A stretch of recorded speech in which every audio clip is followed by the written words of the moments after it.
movie review. This is the 2022 movie called Living, directed by Oliver Hermanus, and the writing written by Kazuo Ishiguro and based on the Akira Kurosawa film Ikiri. uh, uh, Akira Kurosawa uh, gets a writing credit. Shinobu Hashimoto also co-writer, and Hideo Oguna. The cast: Peter Wakeling plays Alex Sharp. Sorry, I got that wrong. Alex Sharp plays Peter Wakeling. Bill Nighy is the lead character. He plays Williams. And then we have Amy Lou Wood plays the lead female here, Margaret Harris, and Jones is played by John McClane. There will be a script anyway. There will be a slide with the details of the cast coming up. Now, what have we got here? Well, basically, the movie opens with a scene where men in sharp suits and bowler hats with carrying briefcases are lined along a platform waiting for a train to come. It becomes clear that they're heading into London. They're commuters and they work for the London City Council.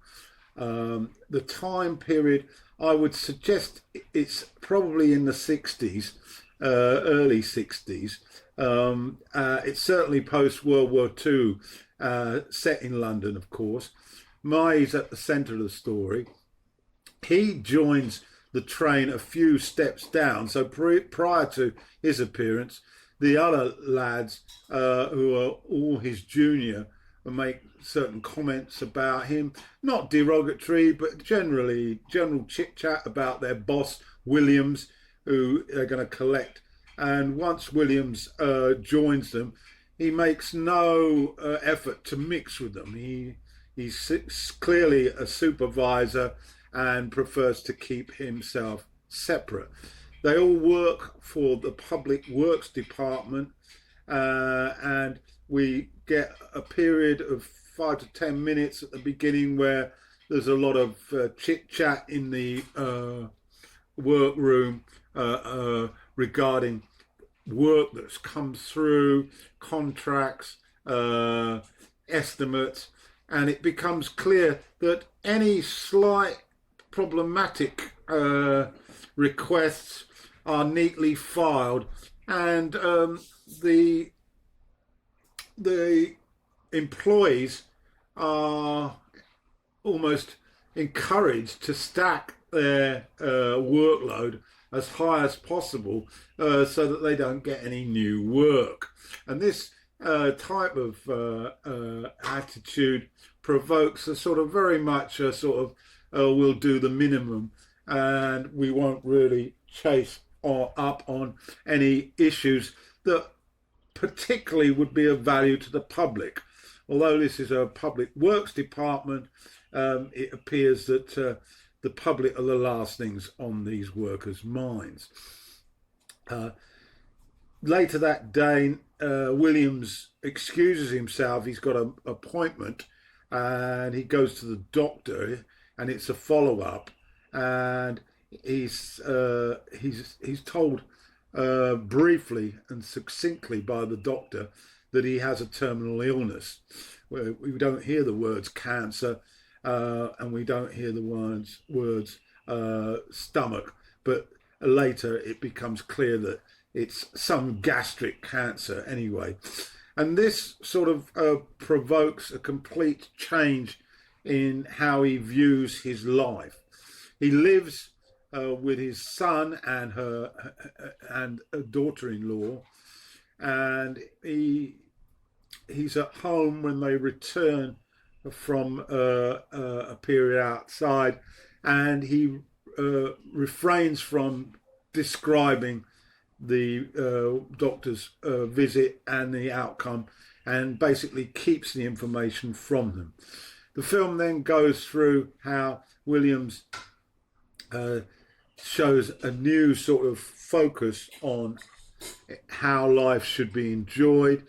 He takes a weekend away to a sort of holiday resort, meets a man in a sort of cafe, and he overhears that the man was complaining about insomnia, and he delivers free to him to start the conversation a series of drugs to assist with his sleeplessness, and the two basically interact, and the man decides to take Williams on a sort of ride round the city and show him the lights. This includes going to a show, going to a restaurant, going to a bar, and eventually he ends up also in a strip joint.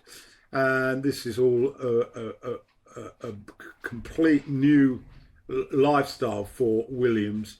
And he gets somewhat drunk, starts singing a song in the bar, and then he returns, but he actually comes across Margaret, called Miss Harris, while he's out, and he starts to develop a sort of friendship with her, and she's very approachable.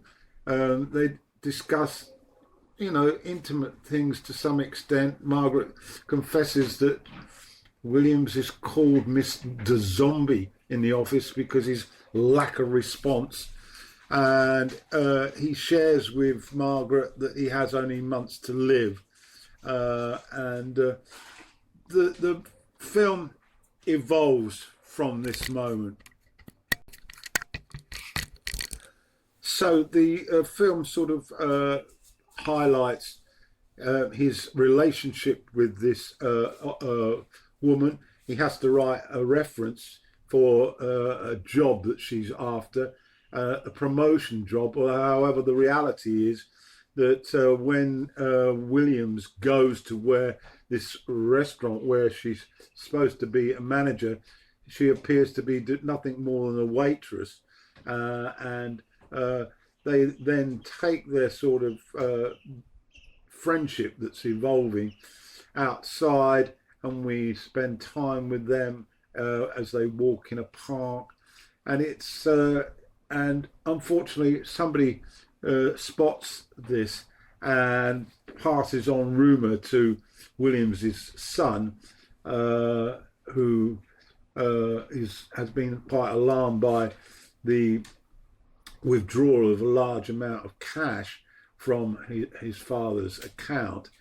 He then puts two and two together and gets five, and believes that his father may be having a physical and emotional relationship with Miss Harris, which is completely miles off the mark, and that he feels a certain threat to his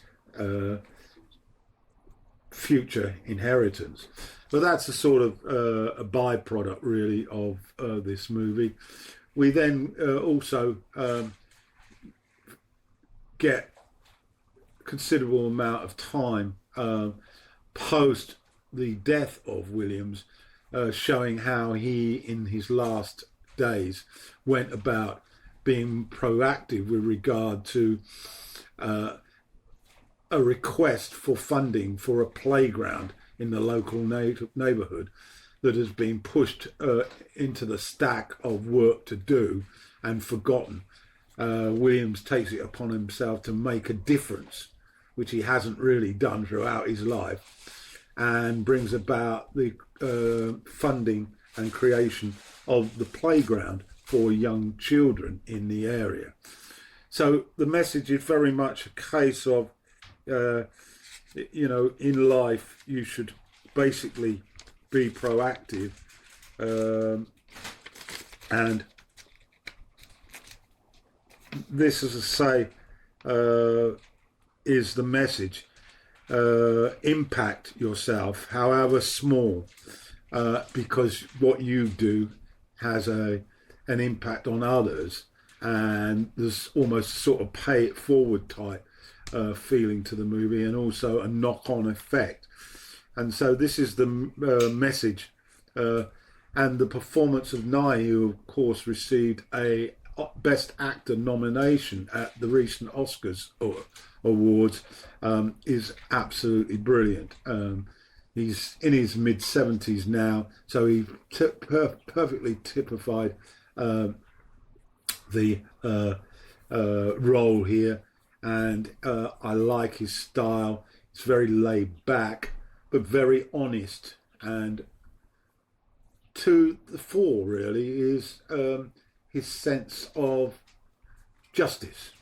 So that's my take on the movie Living from 2022.